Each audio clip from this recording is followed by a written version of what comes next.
Hey y'all, it's time for a trail talk with Big Papa.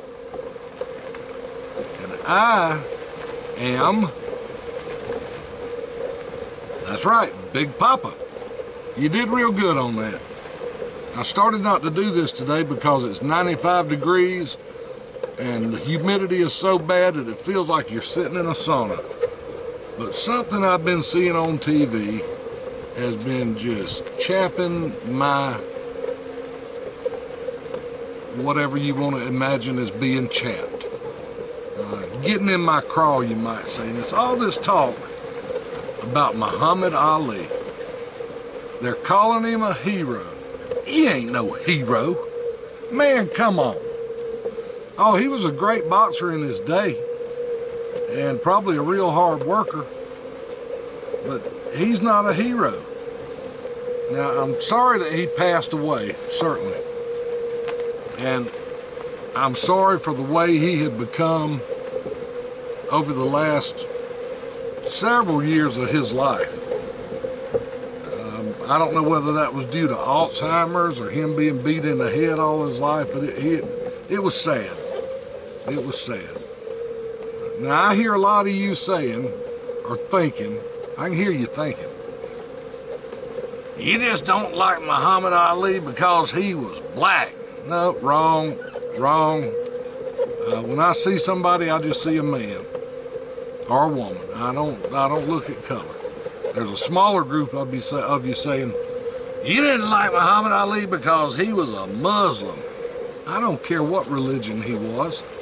He has the right to practice, or had the right to practice, whatever religion he wanted to practice. And that's fine with me. I know what I believe. He can believe what he wanted. No, I'm saying that he's not a hero because he's not.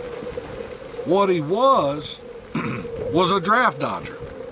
Certainly was not a patriot American, while other boys from this country were across the water getting killed. And rest assured, some of them didn't believe in that war either, but they were willing to go serve because they felt it was their duty, and so many had before, but not Muhammad Ali. He wasn't going. What also makes me mad is he never took the time to say, I'm sorry to this country, the very country that made him what he was. All those millions of dollars and the fame and recognition he had was because of the people in this country. And he never bothered to apologize for shirking his responsibility. He wasn't a hero. You want to know about a hero? Let me tell you about a hero. There's a county right next to the county where I live, and we're going to go back about 2 years, almost 2 years, September of 2014. And Michael Norris is living with his new wife. They'd been married about 5 months. And beautiful young lady that was his sweetheart, and I know she loved him just as much. And they were living in not a big house, but a nice house, but a modest house that I believe his daddy and his family helped him build. And they were living the dream. Michael's a deputy sheriff from Monroe County. In September of 2014, one night Michael answered a call where some fool, a grown man, was in his parents' house. I think he lived with his parents, and was waving a gun around and threatening his elderly parents. So Michael answered the call, and he called for backup, and Deputy Jeff Wilson went with him. And they went to the door, and I'm convinced that what made all this happen was how good Michael was. That he didn't, I don't know this, okay, but I met him a couple of times, and he was just a sharp, squared away guy who would most likely have been very successful at anything he tried to do. I asked him one time, Michael, why does a guy like you want to get into law enforcement? And he said, that's all I've ever wanted to do. That's the way his heart was. So I'm sure they went to the door, and Michael's attitude was, I'm gonna go up here and help this guy. Not, I'm fixing to take him down. Anyway, when they knocked on the door was answered with a barrage, a hail of gunfire. And Deputy Wilson was hit a couple of times, and Michael was hit in the head. Neither one of them went home that night.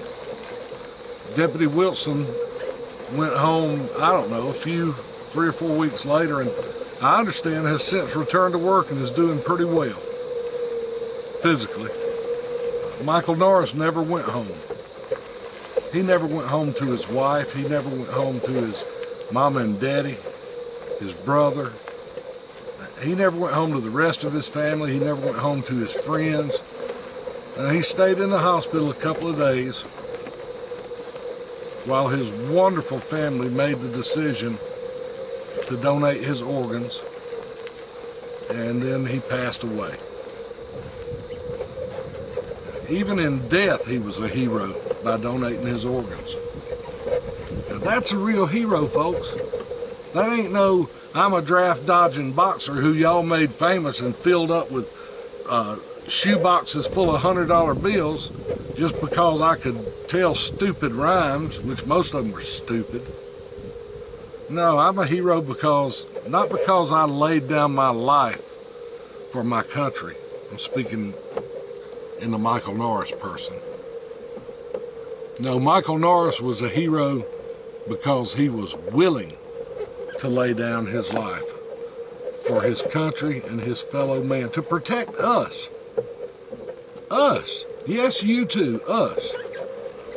And you know, there are thousands more just like him that every day sacrifice and risk their lives to protect us. I'm talking law enforcement of all types. I'm talking firefighters, all first responders, and the military. The military fight and serve and work to protect our freedoms. Those are heroes, y'all. Those are the ones you ought to be teaching your children to emulate. That's a big word, isn't it? Emulate. That's the one you ought to want your kids to be like. Not some draft-dodging sports hero who is only somebody really because he's rich. It just gets me, I'm telling you. What I want you to do, it'll make me feel better, and it'll make you feel better too. Take time out of your busy day when you come across one of these heroes and tell them thank you. You don't have to say that in that exact word. What I usually do is I'll just ease up next to them and say, thank you for your service, I appreciate it, and walk off. Sometimes they'll say thank you back, and sometimes they'll say my pleasure or whatever. But it always makes them feel good, and here's the side benefit. It'll make you feel good too. So take the time out of your day to appreciate those who make our lives possible, and be really, really careful how you throw around the word hero, okay? All right, that's all for now, and I'll see y'all next time.